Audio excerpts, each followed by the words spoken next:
NZ Aerosports, Icarus Canopies, now Gyro. That's right, we've rebranded, and Gyro is our next generation. It honours our founder, as that's the name we knew him by, but Gyro also marks the start of a new chapter. And not to be biased, but it's going to be fucking epic. Long story short, we're more us than ever, so if you're new to the sport, or even a Sky God Ninja Turtle, welcome. I think our valiant leader Lucy, Gyro's daughter, says it best. And we still got that fuck yeah attitude. Rebrand! Woo! Rebrand woo indeed, Lucy. Anyway, head over to gyro.com for more info and get amongst you legends. I was 19, broke, unemployed, and sold my girlfriend's canopy for drug money. So I thought I better sew her a new one. What a sentence, and what a story. This describes the humble yet outrageous beginnings of NZ Aerosports, the home of Icarus Canopies, in the words of our founder himself. From getting a paratrooper toy from his mom, watching parachutes at the DZ as a 6-year-old, jumping off the wharf with a parachute made from bed sheets, doing his first jump at 16, sewing his first canopy on a borrowed machine at 19, and starting to sell parachutes out of a garage in 1986, Paul Gyro Martin had an undying love for the sky. Our company started with one man with the wildest of spirits and a true blue sky dream, a renegade. In the time that Gyro created and ran the Icarus Canopies brand until he passed away in 2017, he pushed everything he had to its limits. We miss him, and we always will. Gyro is the next generation of NZ Aerosports. It honors our founder, of course, because it was the name we all knew him by, but Gyro the rebrand also marks the start of a new chapter, our next jump. Gyro is the space between sound and silence, art and science, chaos and calm. Gyro is a state of epic tranquility that transcends understanding. That moment, in the door, in free fall, mid-swoop, where nothing but the present exists. A perfect balance of euphoria and thrill. Gyro captures our passion for flying and our commitment to designing break-the-fucking-rules canopies that deliver pilots pure, wild flight.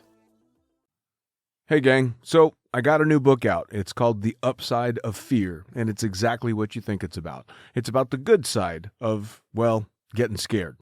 In it, we talk not only about the science and biology behind fear, but the psychology as well. And it's not just coming from me, it's coming from some of the best in the sport. Omar Alhigelan, Jeff Provenzano, Maxine Tate, and so many more have contributed their sometimes terrifying stories to the book to help you overcome your fear. So head to the lunaticfringepodcast.com. You're going to find the link to the book there, as well as the other books. It's available in ebook, paperback, hardback, and audiobook right now. Coming straight from the cockpit, it's another episode of Lunatic Fringe with the fucking pilot.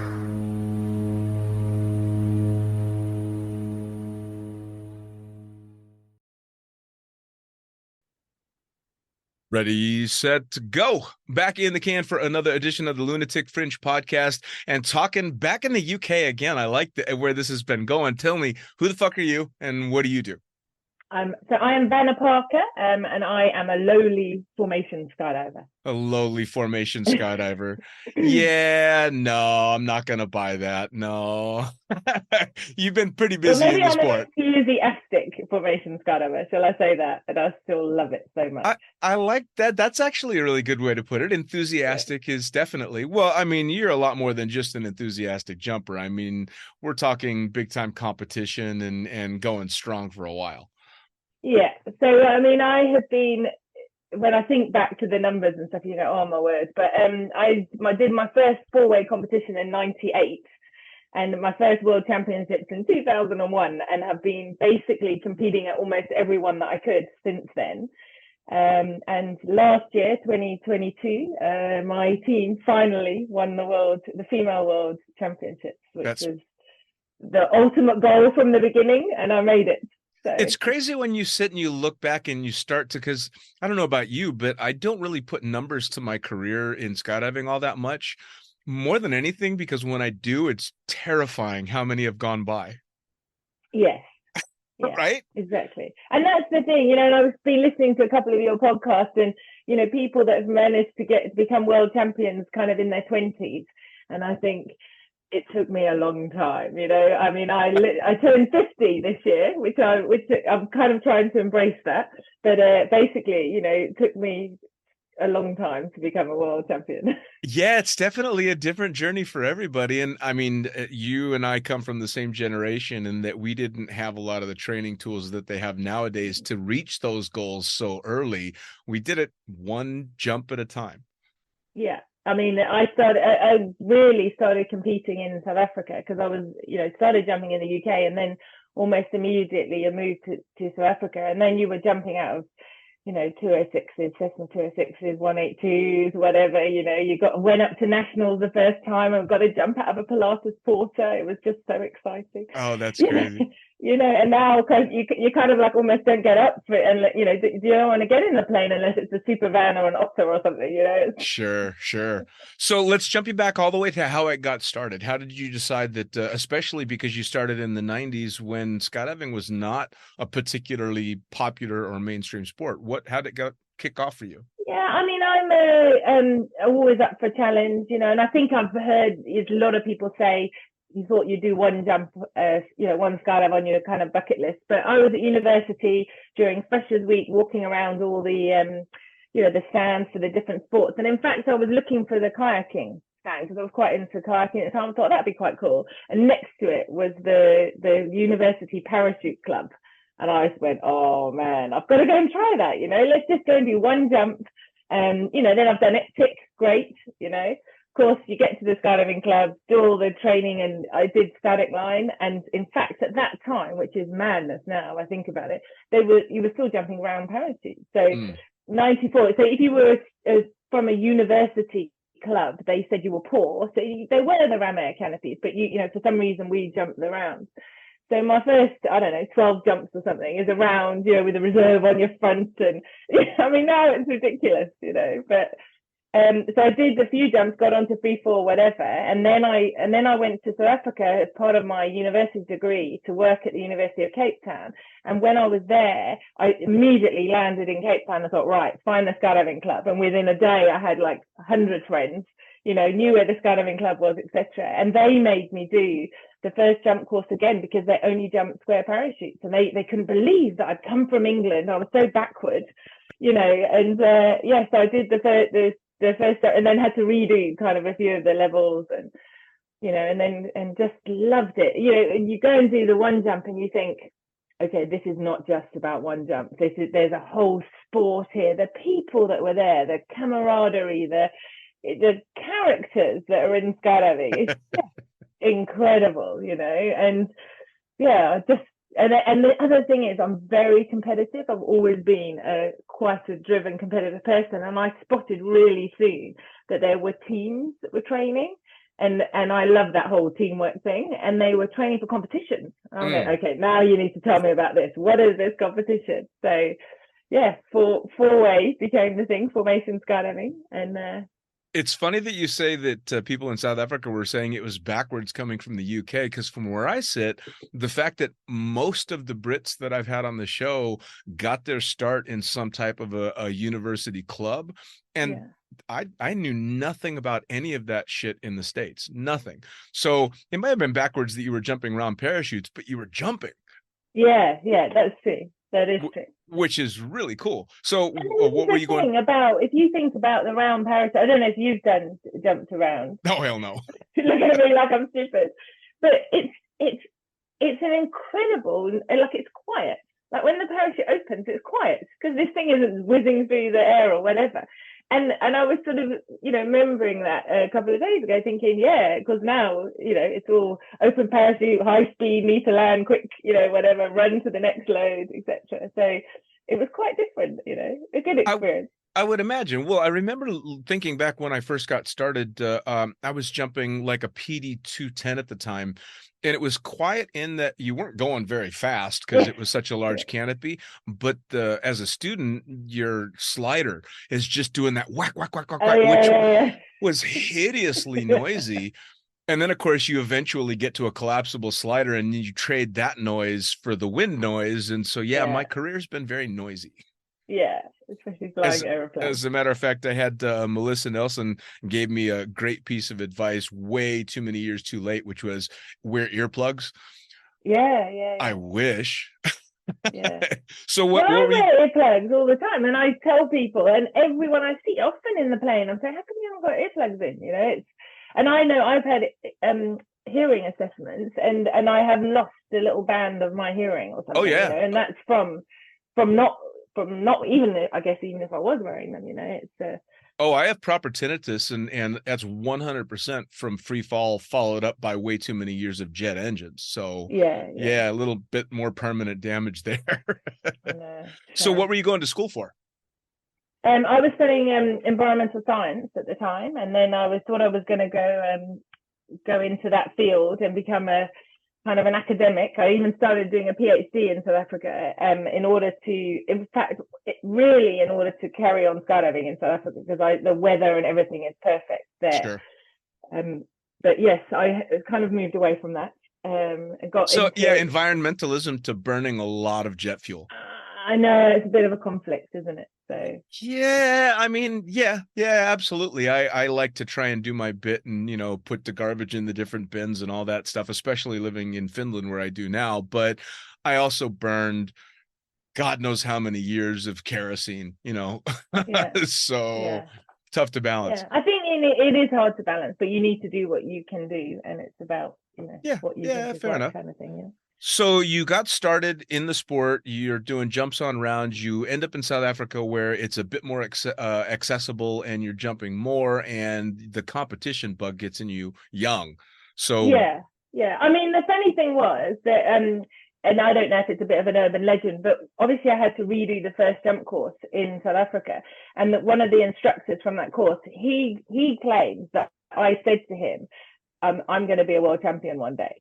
You know, now this is 94, right? So it's quite a long time ago. Yeah. But I mean, I probably was the sort of person who said, I'm going to win stuff. You know, I'd like to win nationals or whatever. You know, that's my sort of goal. But yeah, I mean, and this was I was jumping in a small drop zone, but the weather was good, so you got to do quite a lot of jumps. And I was fortunate, met some great people who are happy to, if they see an enthusiastic, keen person, they're happy to pull you on to skydives. And as I say, got into a team, and 98 was my first nationals. I don't think we did very well, but, and there was no rookie intermediate, whatever. I just jumped straight into AAA and got on with it. I had no idea what was going on. But, and then, when, in fact, 99, they had the World Championships in Australia, and I wasn't there, but they introduced the female category, and in fact, my husband was competing 8-way in that year, and he came back along with there was a girl in his 8-way team who said, we need to send the female team to the next world champs, because it's a great thing that gets more women in the sport, etc. So I did that in 2001. I was in the South African female team, which was an incredible experience to be exposed to, international competition and the people you meet. And some of my awesome friends now I met, then 2001, whatever. So, likes of Gary Smith and Craig Girard, people like that, you're like, heroes, Yeah. So, and then sort of carried on. I found the female thing quite hard because I was very driven, and probably it wasn't, I probably wasn't sympathetic enough. I kind of thought, right, we're going to do this and we're going to do it as hard and fast as possible. And I had a nickname in South Africa of being the EB, which is Energizer Bunny, like Duracell Bunny, because I was like a bit too enthusiastic about everything. And then it changed to PB, okay, which was Pushy Bitch, which I didn't find an insult actually, but every time I tell the story, people go, "Oh my God, that's bad."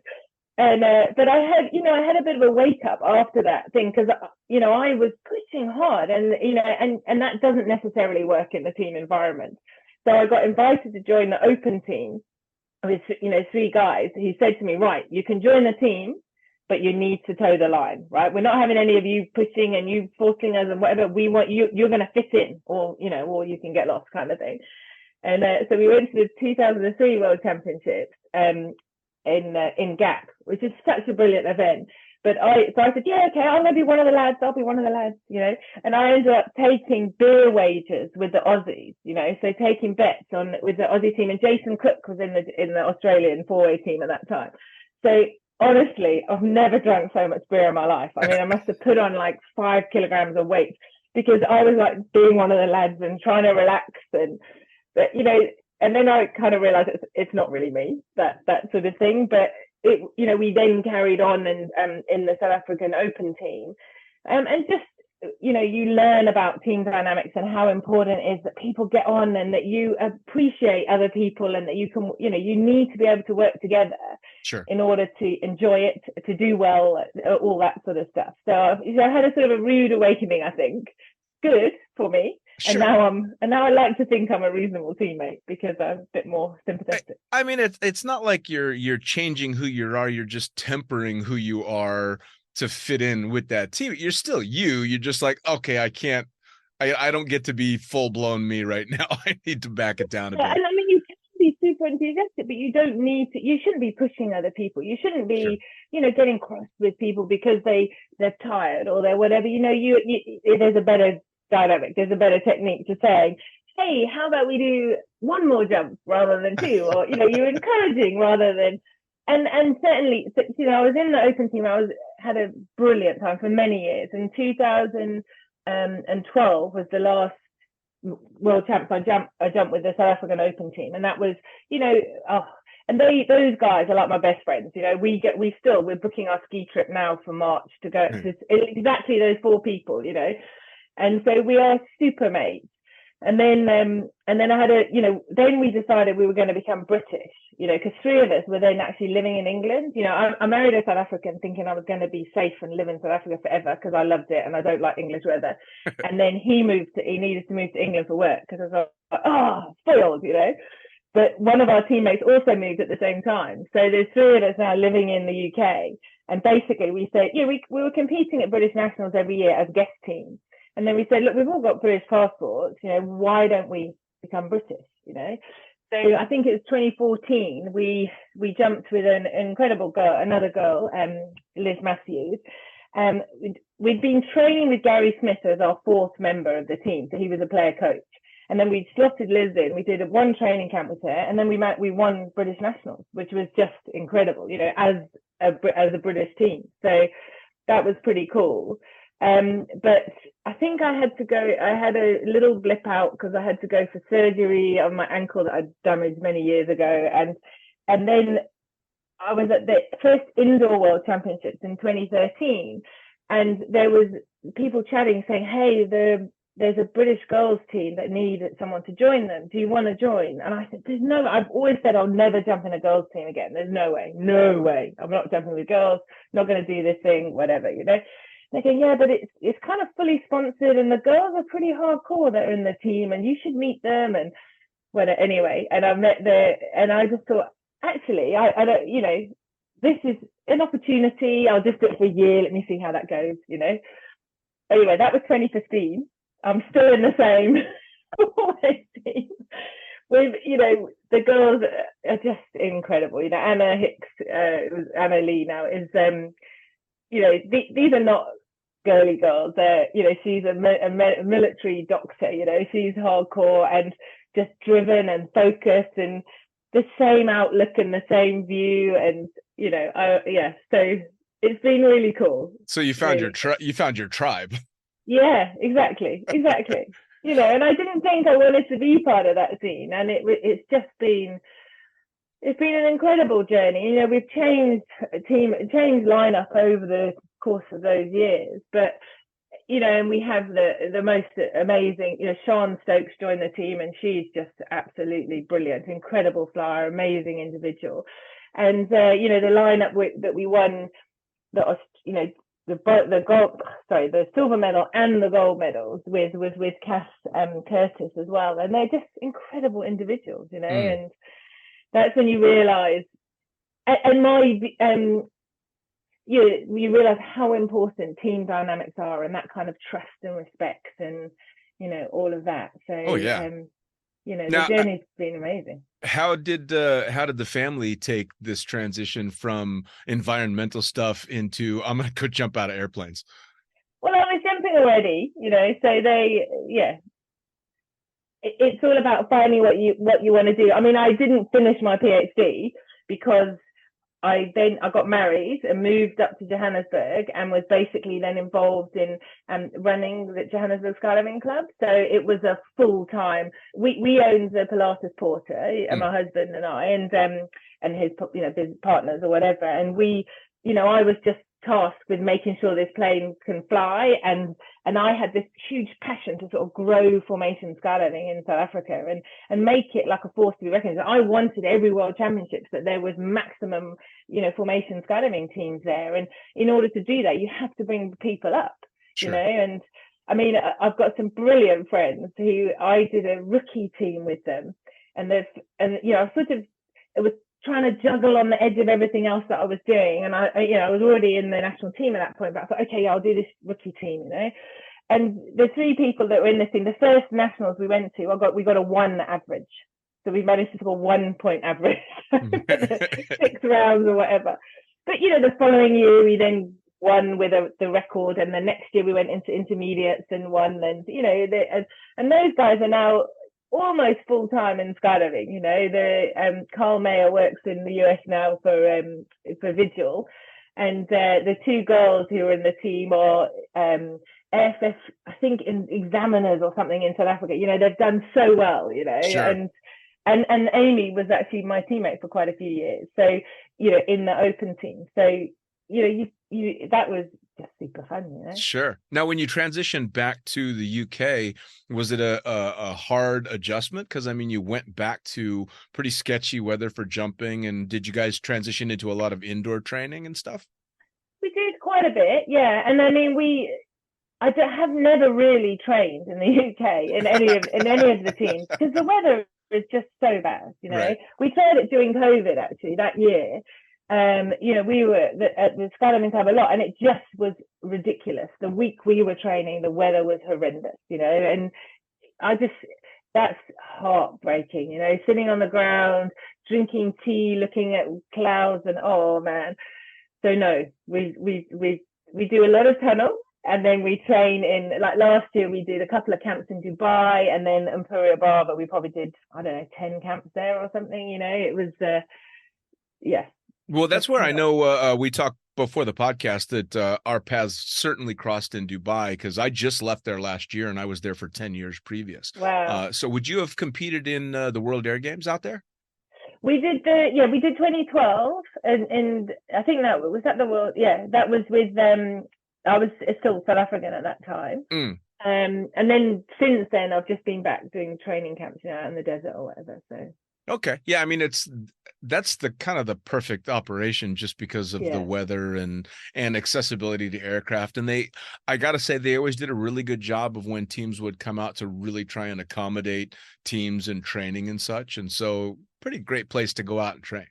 Oh, it's brilliant. And like air-conditioned hangars and packing area is going to be the ultimate, hasn't it? Well, I mean, the World Air Games was the first time I ever saw that kind of pomp and circumstance for a skydiving event. Yeah. I'm sure if you were there for the opening ceremonies for WAG, you're sitting in the bleachers going, this can't be for fucking skydiving. I know. You would have thought it was the World Cup. Katy Perry at the yes, the final, this closing ceremony, you're going, this is madness, Right. Yeah, and because the World Champs before that was in Russia. And we've been to some slightly dodgy places that and then that event was just incredible, wasn't it? Well, that's the thing. I mean, I still have a very warm place in my heart for all those dodgy places and dodgy events. Yeah. Because they're just so much fun, and I mean, you kind of have to fight to not have a good time at a place that's just cobbling shit together, and everybody's trying to make it better. And then you go to some place like Dubai where you're literally waiters and waitresses asking if you'd like another drink, and ice statues with the food, with the buffet lunch. I mean, we've always called, the lunch that you get during a World Camp, we've always called it slop, and you arrive in Dubai, they had ice Ice sculptures and sliced roast beef and chicken and pastas and oh yeah, no, I know. It was just the most bizarre, wonderful thing ever. And then of course all the competitors' tents all ringed around the landing area. And it's pretty spectacular. It was spectacular. I mean, in Croatia we went to in 2004, and the venue and everything was great, you know, but they had massive storms before the competition started, that all the competitors' tents were washed away. And so they literally, everything was broken, and there was just the land areas, you know, whatever, bogged. And I mean, it was just horrendous. And we sort of ended up, you know, like refugees in the main sort of hangar with these tiny little areas rather than beautiful delegation tents or whatever. And in fact, for us, the round one was the first jump we'd done out of the MI8, because there was no training because the weather was so bad before the competition started. So that's pretty wild too. Yeah, exactly. Yeah. Well, I mean, obviously between initially competing for South Africa and then forming the British team, you pushed through a whole lot. And I mean, especially again, congratulations on last year. That's Thank you. An incredible accomplishment that you've been working towards your entire career. Yeah, exactly. And yeah, it was tough. Last year was a particularly hard year. We tried for years to get good sponsors and to get the number of jumps in. And, you know, in fact, our goal had been that 2020 would be the year that we sort of really pushed to try and get that gold medal. And because the French had rejigged their team and the Americans and whatever, you know. So, I mean, the French team in 2018 were just unbeatable. I mean, they were just incredible. So we got the silver medal that year, but we knew there was no way you'd get closer than that. And so, you know, and then of course COVID hits, and it's all absolute chaos, and we couldn't jump, and, you know, we had lineup changes and lack of sponsorship, etc. So then 2022, we managed to persuade Kath, who'd been jumping with us in 2018, to come back into the team. And, you know, we said, right, what is it we need to do? You know, what if we're going to win, what do we need to do? Or win, or do as well as we can. And we said, well, it's 500 jumps, and it's this much money, and it's this much, 40 hours in the tunnel. And so how do we make that happen? We had no sponsorship. You know, British Skydiving, because of COVID, had stopped all funding, and they used to help fund teams or whatever. And in fact, Anna and myself made a decision to fund the team, you know. So, and I just figured, you know, I've been trying to do this thing for so long. So I, in fact, sold a house to pay for for my half of the team. And, you know, and then Anna, you know, did kind of similar crazy stuff like that, because we just knew we didn't have time, you know, with our own lives and jobs and families and us, we didn't have time to be searching for more sponsorship, you know. So we just had to focus. And as I say, we did 10 or 11 training camps, you know, over the course of the year, and just needed to throw everything at it and focus. And, you know, not only that, but you're doing, obviously, you know, as I said, I was 49 years old, you know, I need to be strong and as fit as the 25-year-olds that I'm competing against. Sure. So, which means that even when you're at home, you're training, exercising an hour and a half a day, you spend time visualizing, you're using sports psychologists. We just literally everything we could, every little thing, you know, when you're making that decision about what you're going to eat. And, you know, you're thinking, well, I don't think that extra cake or the glass of wine is going to help me become a world champion, so I'll say no to it. Right. You know? Well, and on top of that, I mean, you're going up against teams like the 2018 French team, the French notorious for supporting their athletes in such an incredible way. So that's got to be even harder, too, when you're selling your house to compete and the French have a free ride. It just, I mean, you got to just want to go up and slap somebody. I think, but you kind of know that that's where you're at, you know, and it was like, you know, in the American, because we knew, like, the French and American teams are strong. I mean, they've beaten us before, you know, both teams are super strong, and they get a lot of support, you know, and they, quite a lot of them, you know, work in skydiving, or they have funding, as you say, from the federation or whatever. But, you know, we're never going to get that in the UK. And so So, and I'm, British or South African, but British, this is the only way you're going to make this happen. And is it worth it? And you, a little bit of soul searching, and you say, it is. Sure. And it was. So I literally did that. And I mean, I'm so lucky. I have the most incredibly supportive husband and family, and everyone is kind of understanding of where you're at. But the classic thing is obviously that you put yourself in that financial position. And I mean, now I'm 50 years old and I'm skint. And I mean, most of the world champions I hear you've spoken to, they got to become world champions at 25 and they had no money at that point. But then they can go and work later. I mean, I'm 50 years old, right? I'm sitting here going, I really want to compete at the, indoor nationals. I better sell something to pay for my tunnel time. I mean, it's a crazy position. It's really hard to explain our drive in this sport to anyone outside the sport, isn't it? Yes.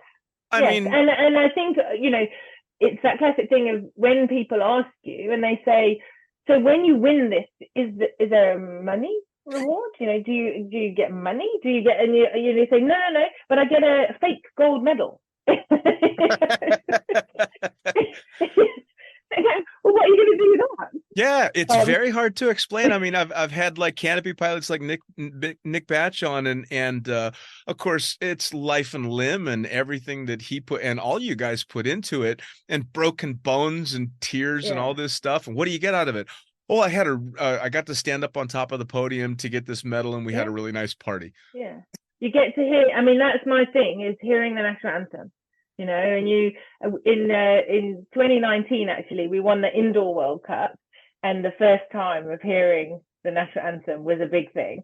Yeah. But last year it was, outdoor world champs is the ultimate, and to be standing on there, and it was the first time I think most people had heard the national anthem of God Save the King as opposed to the Queen, but it was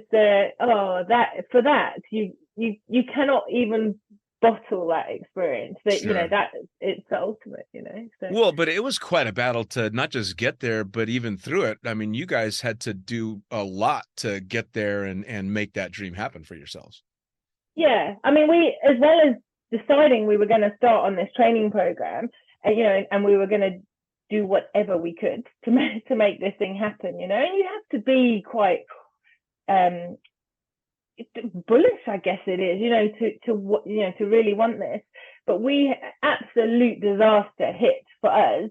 I'm going to say mid-August. The British skydiving basically suspended one of our teammates from jumping through an allegation that had been put in that subsequently is proven to be a horrific mistake on their behalf and completely unfounded.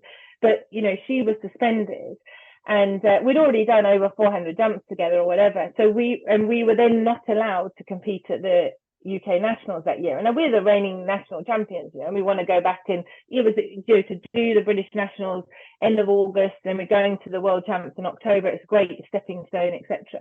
But yeah, so we were not allowed to compete. At that point, we were a team. We've done so much together. We've sold houses. We've given up. I mean, I have children. I've not, deserted them. I've done, all these kind of things. People are sacrificing work. They've got no leave left, everything else, in order to do this. And then this thing happens. And they did say, oh, well, you can just get an alternate.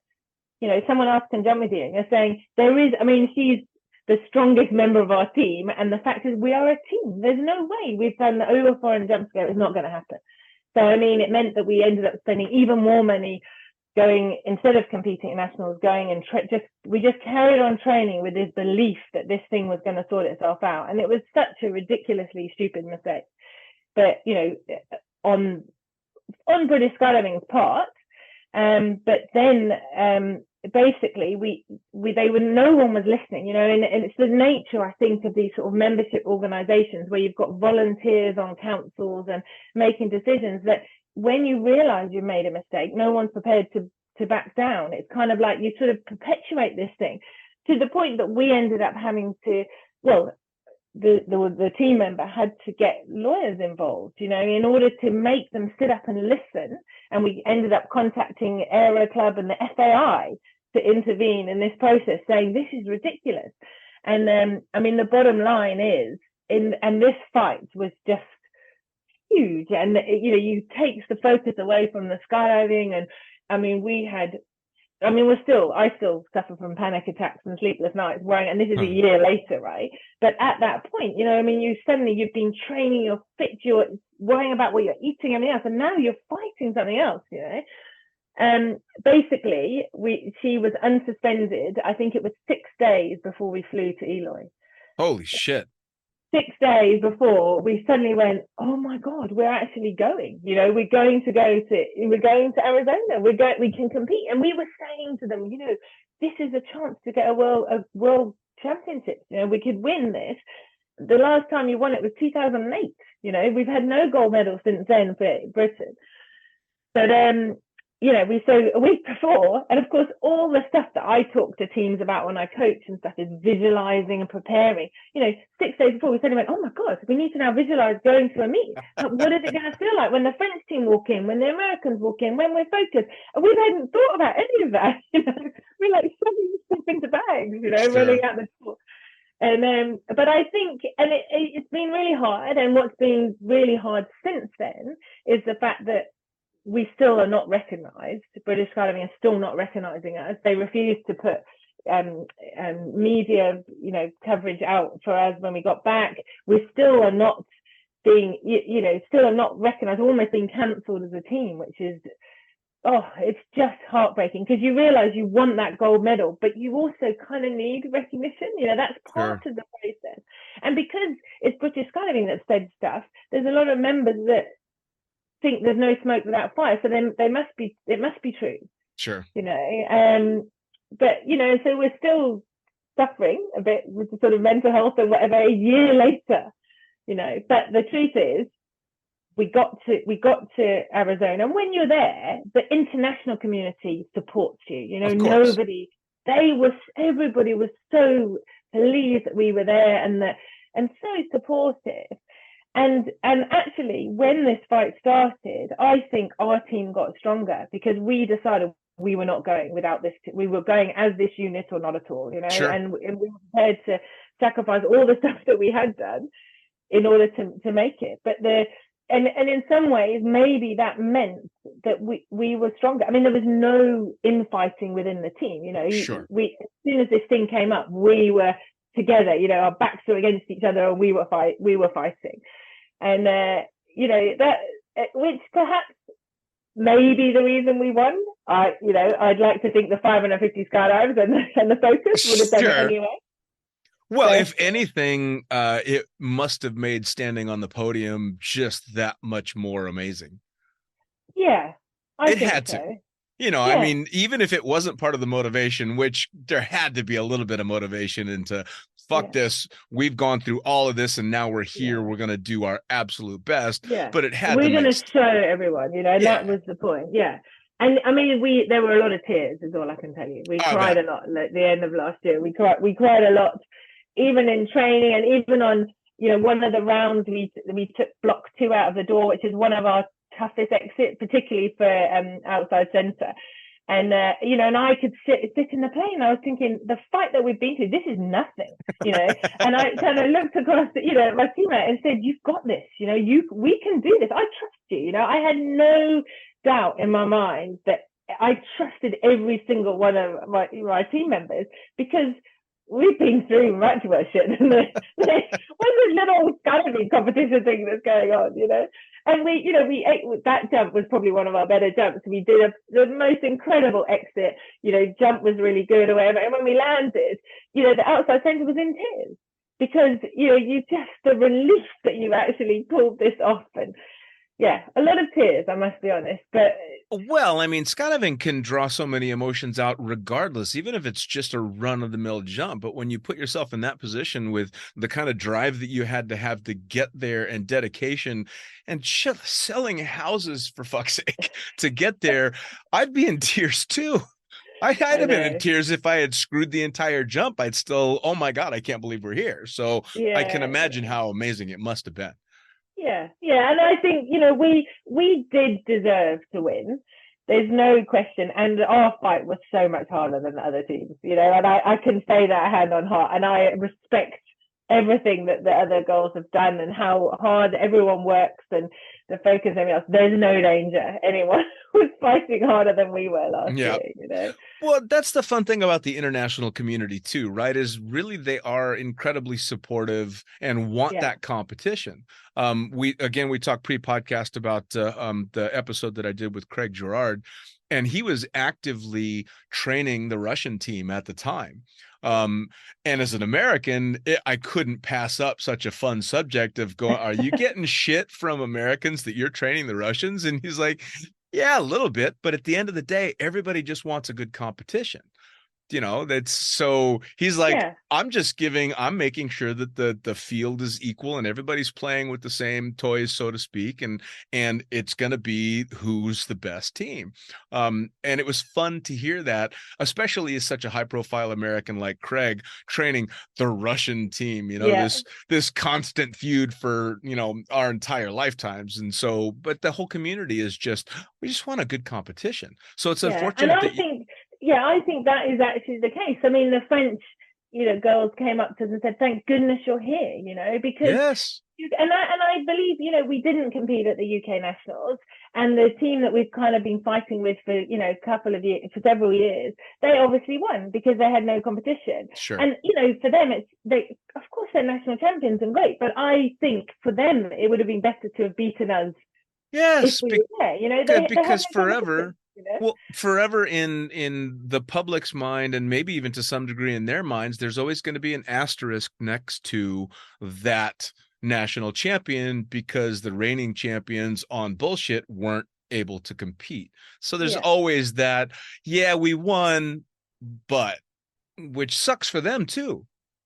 Yeah, I mean, you know, they a hugely talented and incredible team. So, you know, I'm pleased for them that they did well, etc. Sure. But I would have liked to have been competing. Of course. But now, we had so much support internationally, which was incredible, you know. Which is fantastic. Now, we talked again pre-podcast. I had to try and nail you down on a busy schedule because you've got a whole lot of things going on, including doing keynote stuff. So tell me a bit about that. Yeah, so I'm obviously very passionate about skydiving and about the sport and about the journey and what it takes to get there. So I you know, do a couple of presentations for people and for different groups of people or whatever, and they're saying, man, this is really interesting, you know, why don't you think about doing more keynote speaking, you know, for corporates, for sports teams, for schools and that sort of stuff.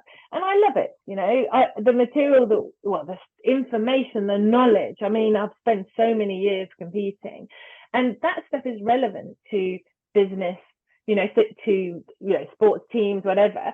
And it's you know, so I you know, tell our story, which I think is an interesting story, and most people don't understand skydiving at all. So the fact that you've got some woman coming to talk about skydiving is interesting.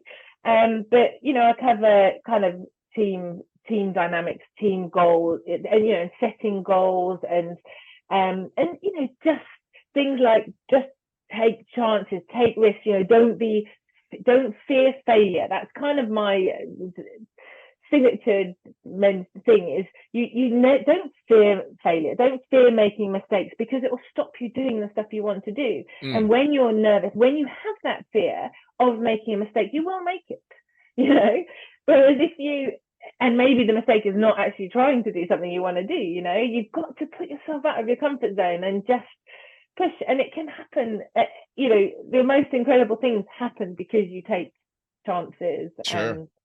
It's funny it's funny with the general public how a story that from any other sport or any other perspective would be kind of cool information, and that's a good tip. But when it comes from a skydiver, someone that literally puts their lives on the line to achieve a goal, everybody's like, holy shit, and really sits up to take note. And it's the same crap that Tony Robbins has been saying forever, but it's much cooler because we're jumping out of airplanes to learn it. Well, that's what I think. I mean, the classic thing is, whenever I give a keynote speech, people I don't know, when you say, you know, you finish the chat, any questions, the first question, what do you think it is?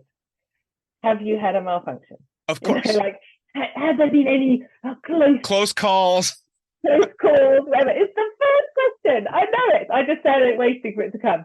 Yes. Because I'm not talking about, I don't believe I'm going to die on every skydive. I mean, I've got kids. My son is now a skydiver, and it's not, I don't have that fear. The adrenaline and the nerves for me is round one at a world championship. So I don't think it's a death-defying sport. I've never, I don't base jump. I have a risk analysis thing that says I'm not doing that, but because of the kids, etc. But the point is, I don't feel that, but that people love that part of it. Of course. And of course it is a high adrenaline. I mean, and of course it is adrenaline, but you always get that question, if you had any close calls, and my response is always to think, well, by whose standard?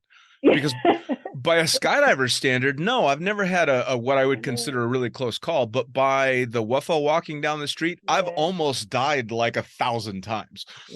So it's all in perspective. It's kind of in how you can process all that. And of course, for a skydiver, just another run-of-the-mill malfunction.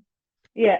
All right. I mean, I tell the story of the last malfunction that I had was a tandem malfunction, and I was laughing. I was actually having fun. I'm like, oh, no, I got this, because the person in front of me was kind of losing their shit, and I'm trying to keep them calm, and I'm giggling as I'm cutting away. But you can't explain that to someone that doesn't jump, thinks you're psychotic. They think you should be medicated.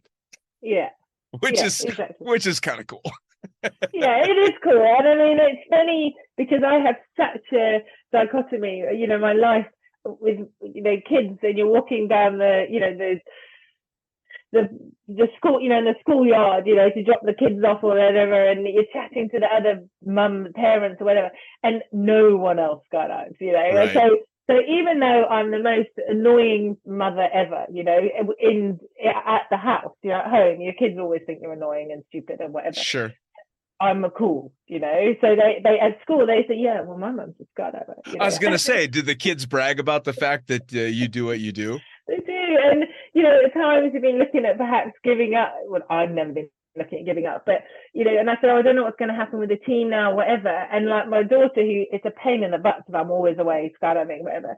And she says, yeah, but you can't stop, because then you won't be cool. So you get to be PB around the house. Yeah. Take care of business there. So you said your son jumps as well.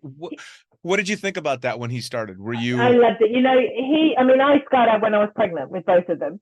And he came to Croatia World Championships with me. I was 20 weeks or something during the competition. So he is and he just has been on drop zones the whole time. And any summer holiday or whatever, these 4 kids, the whole family gets dragged up to Texel in the Netherlands to jump, or we get for a training camp, or in Pereira Brava or wherever it is. They're on it. But he is so passionate, and as soon as he turned 16, that's what he was going to do, and he's nice. Started jumping, and I had no. I mean, his formation skydiving skill is really good, because he's done a lot of tunnel flying with me, or friends or whatever. So my only worry was about the landing, and his parachute control and landings have been incredible. I mean, he's only got like 100 jumps or something now, but he's currently working. He's in his gap year between school and university, and he's currently in the Maldives working in the skydiving club for 5 months, which I think is really shit. Yeah, that's pretty rough. That's pretty rough. I had my daughter has come out and made a couple of jumps, but never really had the drive to be a skydiver, which for me was a bit of a sigh of relief, only as a dad having a daughter going into skydiving. You got a whole different set of worries that go along with that. But I never worried about the whole safety and all that kind of stuff. But the cool thing for me, probably a bit like you, was she wrote her college entrance essay was entitled Amazing Life Lessons I Learned from People That Jump Out of Airplanes, which of course made my ego just swell huge, because I always worried that I was this degenerate dad that, was jumping out of airplanes all the time, and was I giving her the wrong lessons? And here she is using those lessons to get herself into college to become an attorney. So I'm like, okay, I will. Wow. Yeah, that's good. That's very cool stuff. What about your daughter? Do you think she's going to jump? I don't think so. I mean, she's incredibly sporty. She's a sports scholar at school and stuff. So she plays, well, netball is the main sort of sport that she does. But I'm not sure. She's I'm a bit concerned about her. My son is quite sensible. I mean, he won't like me saying this, but he is he's sort of measured and he's diligent. And so when he started driving a car, he's kind of aware of what's going on, and I'm not worried about it. My daughter will get into a car. She just puts her foot down and we are going out of that gate. It doesn't matter if it's open or closed, you're like, so I don't know about skydiving and her, and I'm not sure. She's in a tandem, and she was so aware during the tandem jump, and this is, I think she was at 12 or something, and she hopped out of the plane and she's got the thumbs up or whatever, and then we start tracking off, she's waving at us, so she's completely aware of what's going on, making heart signs for the camera, Right. It's so funny how much it's changed just in the one generation that we've been in the sport. Because I mean, I started skydiving in '96, you before me, and back then it was your family was like, why, what are you doing? This is dangerous. Why? How can you possibly think that this is a path? And now it's oh no, Annie skydives too, and it's almost as a second thought. It's so it doesn't carry the weight that it did when we started back then, which is kind of cool, I guess. I mean, my parents were interesting because I'm not sure I told them I was going to skydive before I did, but my dad was a competitive sailor, so he used to sail. He was in the Olympic sailing team for a short while, and he was so inspirational, that kind of level of competitiveness and drive and what you had to do or whatever. So it was so cool. And when I started skydiving, he I think he said, I think you found your sport, nice. and that's really cool. And I in fact had a very bad landing accident in '95. So it was only a year after I started jumping, but I had nearly 200 jumps. And I was on a show jump I shouldn't have been on, and did stupid things and broke my ankle. And the surgeon at the time was saying he may have to amputate my foot and all this kind of scare stuff, which he didn't. Rebuilt the ankle and whatever. And I remember chatting to my dad after that, and he said, well, it's all about quality of life, isn't it? And my heart sunk because I thought, oh man, he means that if I break my ankle again, I have no quality of life. And in fact, what he meant was, if you don't do the things you love, you have no quality of life, That's cool. And that's true. And I've pushed on through a lot of, I've had a lot of pain and, had several surgeries over the years, but it's made me more driven and more passionate. And I don't, I would not have my life would not be quality without skydiving. Absolutely, and I completely agree. Although I do wonder what our old folks' homes are going to be like, because oh man, I mean, all you do, especially is because I'm 54 at my age as well. All the buddies that I grew up with, the guys and girls that I've been jumping with for years, all we talk about is the shit that hurts. Yeah. This amazing jumper It's just, it's just constant. Yeah, this hurts, that hurts. I had surgery on this. I'm planning that. It's just, we went for it. Yeah.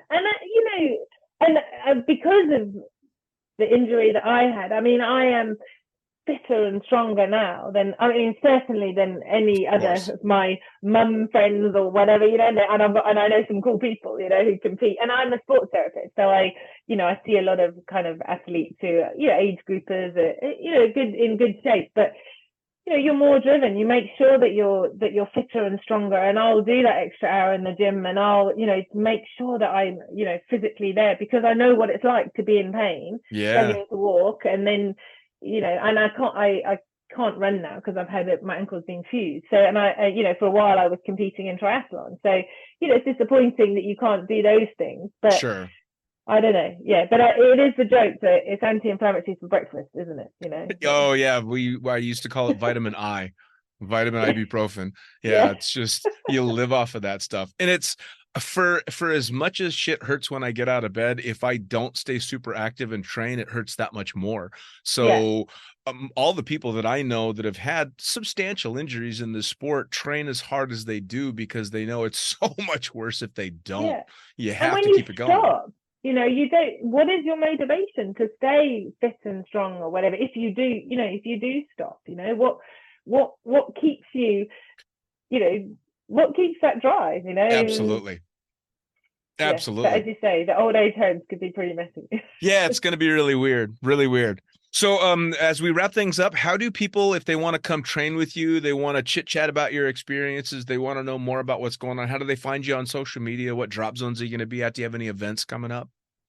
I'm on Facebook, Vana Parker, and then Instagram and things. I'm doing quite a bit more coaching now, sort of 4-way coaching and things. So and try and do some fun stuff as well. You know, I'm hoping going to be back training fairly hard with the team again, but nice. So I'm kind of around and very open to helping as many people as I can, and just being able to fly that's fantastic. It's wonderful to see somebody that's been at it for so long and pushed so hard to still have just as much passion now as you did back then, especially starting out on round parachutes and breaking stuff.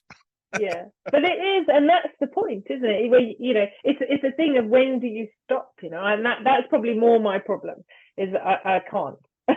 Right. Well, I mean, but nowadays, I mean, you can keep going in skydiving for a long, long time. So there's not really any reason for you to stop if you still have the drive. No, I mean, this year's been funny because I turned 50, as I said, and we've kind of hidden our ages for a long time.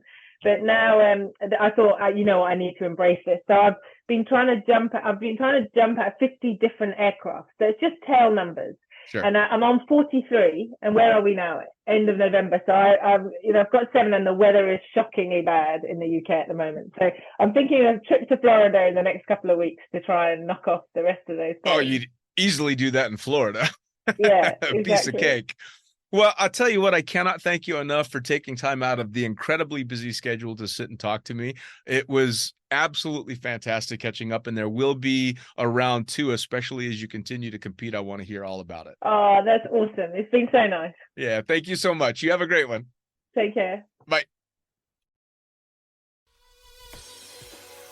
Well, there you have it. Another episode of the Lunatic Fringe podcast, brought to you as always by, well, wait, not as always, actually. Brought to you now by Gyro. Formerly known as NZ Aerosports, you'll head to gyro.com for their next level line of canopies. By Pussfoot, the extreme sports collective. Head over to pussfoot.com to check it out. By Summit Parachute Systems, check out summitparachutesystems.com to talk to Jarrett Martin and the gang about kick-ass pilot rigs, rigging courses, and more. By Flyaway Indoor Skydiving, go to flyawaytn.com and check out all the cutting-edge stuff to come. By Pure Spectrum CBD, head to purespectrumcbd.com to check out their wide range of CBD products. And as for us, head to the lunaticfringepodcast.com to listen to any of the hundreds of episodes currently available, hit the link for our YouTube channel, pick up your copy of the Lunatic Fringe book or The Accidental Stripper, and get a sneak peek at upcoming guests. Once again, thanks for listening, and we'll see you next time.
Let's get on.